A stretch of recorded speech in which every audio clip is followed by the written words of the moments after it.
Perezida Paul Kagame, perezida w'u Rwanda, yatorewe kuba umwe muri komisiyo ishinzwe AI ku isi mu nama yabereye i Geneve mu Busuwisi.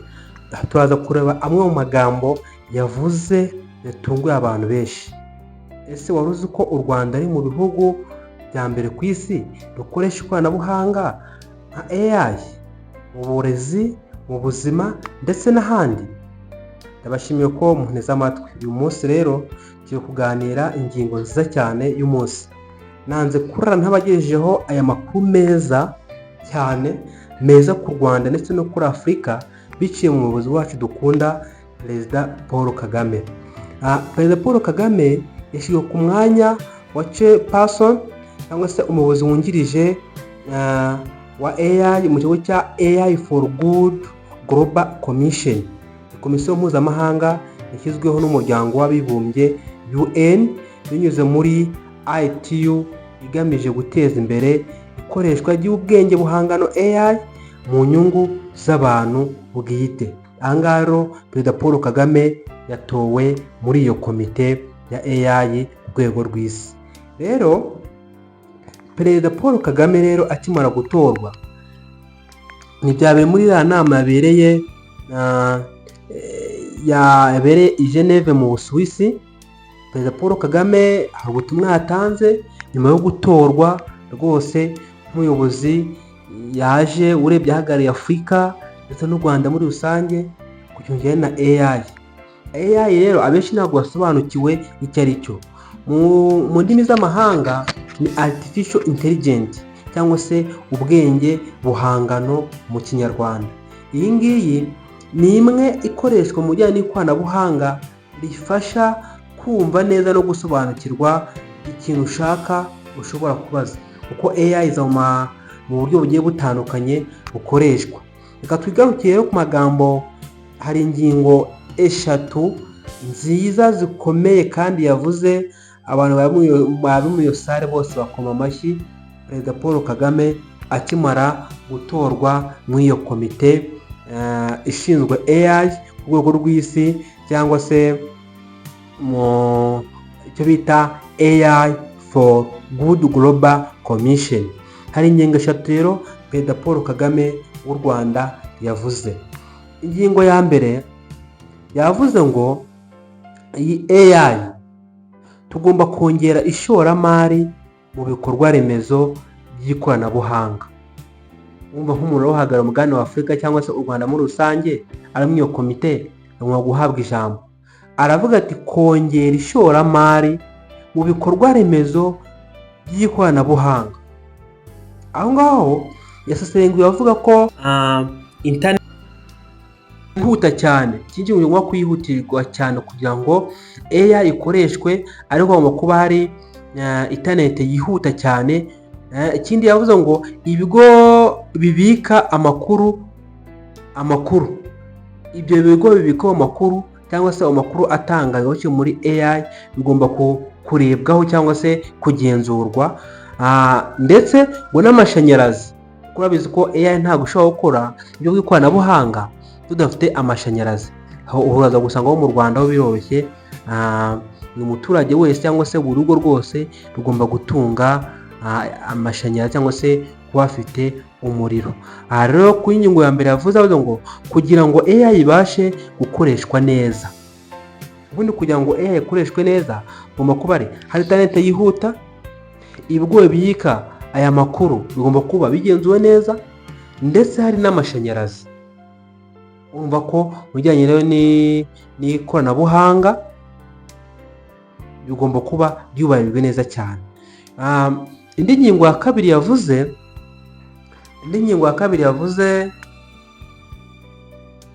yavuze ko ngo gutoza no kongerera abaturage ubumenyi nibyo AI kwizana muri Afurika cyangwa ku isi yose. Hari benshi batarisobanukirwa, bagomba kuyibatoza rero kugira ngo abaturage bayimenye ndetse banayikoreshe, bagire ubumenyi kuri AI, ntibakabyumva nk'ibintu biri aho ngaho.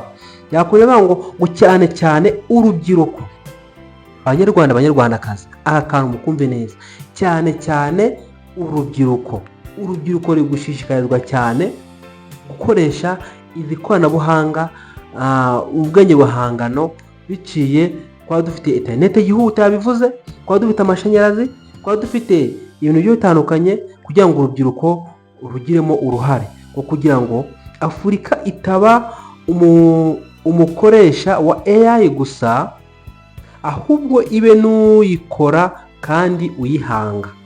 Ngo AI tugomba kuyikoresha nk'abanyafurika, nk'abanyarwanda muri rusange, ntabwo AI igomba kudukoresha. Urumva ko rero ni ingingo rwose ya kabiri yavuze, ashimangira cyane cyane ku rubyiruko ko rugomba kujya muri iki kintu kugira ngo rwihangire imirimo, rugire ubumenyi kuri AI kandi ruyikoreshe mu buryo bwiza kandi bwizewe. Indi ngingo ya gatatu Perezida Paul Kagame, Perezida w'u Rwanda, yavuze akimara gutorwa muri ya komite ishinzwe AI ku rwego rw'isi, yavuze ngo gushyiraho amategeko n'imiyoborere myiza ya AI.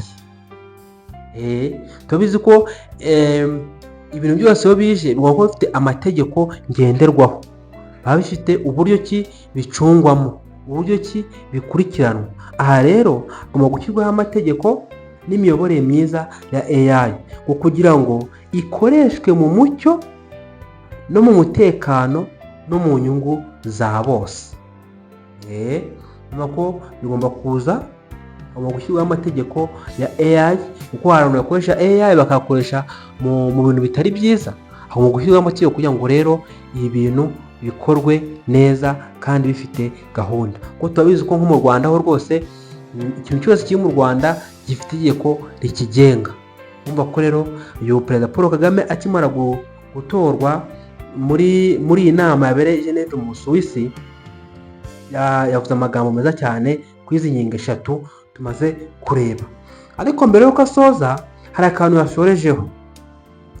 Yavuze ko Afurika idakwiriye gusigara inyuma mu mpinduramatwara ya AI, ikwiye kuba mu bayiyobora no ku byiza cyangwa se n'umusaruro uvamo.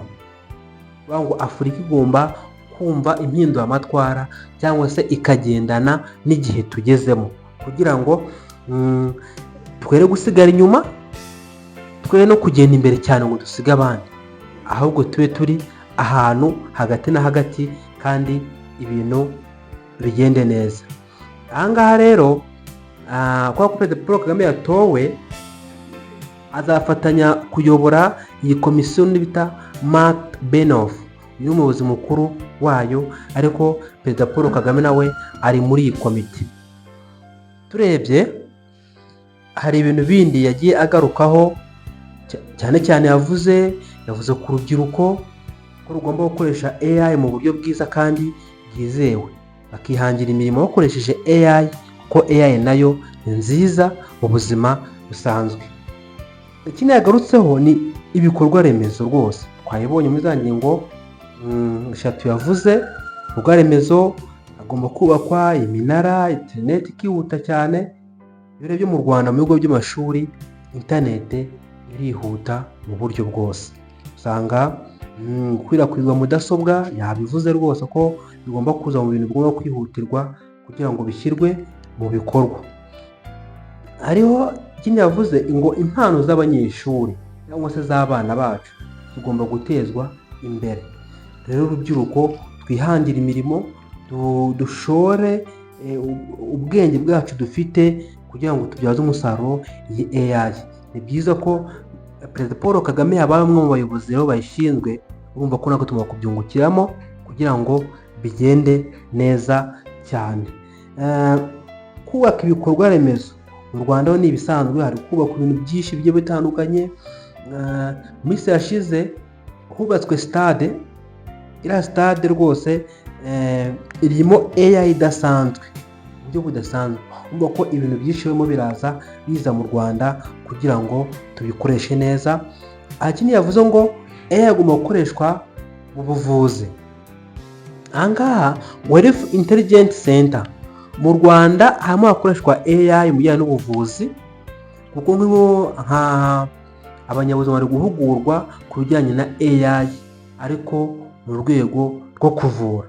Urumva ko ni indi ntambwe nziza u Rwanda rwateye kugira ngo rukoreshe AI mu gusuzuma abantu hakoreshejwe AI kugira ngo igisubizo cyihute kandi umuntu avurwe ahabwe ubuvuzi bwiza kandi bunoze. Ahangaha ikindi yavuze ngo guteza imbere urubyiruko mu buryo bw'ikoranabuhanga, uraza gusanga abantu benshi bafite amatelefone. Icyo kiganiro nagikoze mu minsi yashize, dushobora gukoresha ikoranabuhanga kugira ngo tugere ku iterambere. Mujye kuza kuregende murebe aho nagikoreye kugira ngo ubanze ucyumve neza. Hari imbuga nkoranyambaga, hari ibigo bitandukanye, gukoresha YouTube, gukoresha TikTok, gukoresha Facebook, gukoresha Irembo. Aho ngaho rwose iyo ufite AI iragufasha ikagusobanurira, nubwo waba utabizi iragusobanura. Twabonye ko iyi AI ni artificial intelligence mu ndimi z'amahanga, ariko mu Kinyarwanda bita ubwenge buhangano. Ese tugomba kubukoresha bute? Tugomba kubukoresha neza, sibwo bugomba kudukoresha kuko Perezida Paul Kagame yabivuze muri iriya nama akimara gutorwa. Nyuma yaho abaperezida benshi ba Afurika bagiye bamuha congratulation, ibihugu byinshi bya Afurika, abaminisitiri b'ibihugu, abavugizi ba guverinoma. Rwose urumva ko nicyo kwishimirwa, nicyo indi ntambwe nziza, kuko bavuze ko 2025 kuri leta y'u Rwanda bizaba ari agashya, bizaba ari iterambere ku rwego rwo hejuru, kuko AI igomba kubahirizwa mu Rwanda kandi igakoreshwa mu nyungu nziza z'u Rwanda kugira ngo iterambere ryacu rigende neza kandi serivisi ihabwa abaturage igerweho neza. Ubwo rero nanze kuba nabaye amakuru meza cyangwa se inkuru nziza ku Rwanda no kuri Afurika, ko Perezida Paul Kagame, perezida wacu w'u Rwanda, umubyeyi wacu, yatoreye kuba umwe muri komisiyo ishinzwe AI ku rwego rw'isi mu nama yabereye i Geneve mu Busuwisi mu kigo cyitwa AI for Good Global Commission. Urumva rero ni ibintu byiza kandi bishimishije. Urumva amatwi, ndagushimiye. Kandi abantu bashyashya twabakiriye, bakore subscribe, bakore share, bakushyemo comment, kandi n'abantu basanzwe nabo turabashimiye ko ikiganiro bagikurikiye kandi bakora amakuru meza. Niba wumva nawe hacyo watubwira, wandike muri comment, ushobora kuza gutaha, ariko urumva ko byahora byiza kandi byiza cyane. Reba akazogera kariho hasi ukandeho kugira ngo tuzadushyire ikiganiro ujye tukibona.